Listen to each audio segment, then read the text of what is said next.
Micgael Vigil is the former chief of international operations at the Drug Enforcement Administration, and he joins us now from Albuquerque. Micgael, thanks for being with us. So prosecutors there say that they want Johnson & Johnson as well as Purdue Pharma. They're saying that they push doctors to write these scripts using deceptive marketing. How will they prove that in court, and what kind of a case does the state have?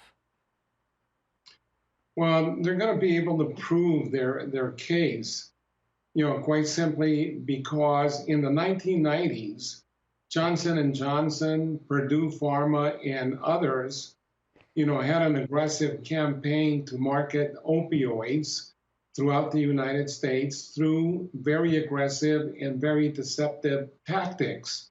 They indicated initially that these drugs were minimally addictive, and that is not the case. They are highly addictive, and they actually went through nonprofits in terms of pushing these drugs. They had marketing campaigns through the media saying that these drugs were painkillers, but they were really not addictive. And now the United States is awash in opioids, and we're losing thousands of U.S. citizens on an annual basis. So how do these big companies plan to defend this in court? Again, multi-billion-dollar lawsuits at stake here. What they're going to say is that the drugs went through the Food and Drug Administration, that the Food and Drug Administration actually agreed with them, that the opioids were not highly addictive. So their defense, as far as I'm concerned, is going to be very weak. And I think that the prosecutors, for example, in Oklahoma, have all their ducks in a row. They have a very strong case.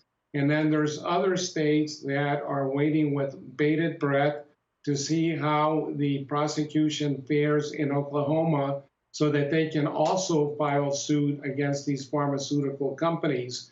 And in my opinion, the pharmaceutical companies, the actions that they have undertaken to push these highly addictive drugs because of corporate greed make them no better than street drug dealers. So one of the things that the state plans to argue is that these companies have created a public nuisance. They're saying that it's going to cost between 12 and almost $18 billion over the next 20 to 30 years. The company is saying that public nuisance does not apply in this case. Well, the fact is that it does apply in this case, because if you go back to 2010, these pharmaceutical companies and the doctors that were prescribing a lot of these opioids actually provided 254 million prescriptions.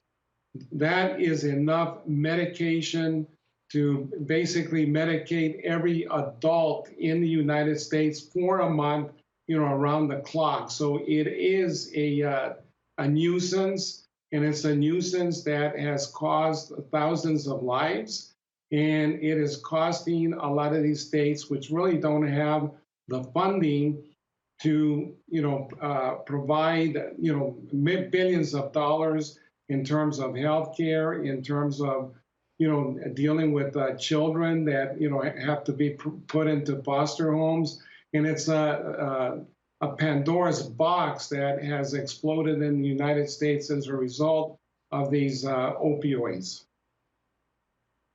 All right, Micgael Vigil, and as you mentioned there, this case is going to be perhaps a landmark case for other states to perhaps follow suit. Micgael Vigil, appreciate you being with us. Thanks for that.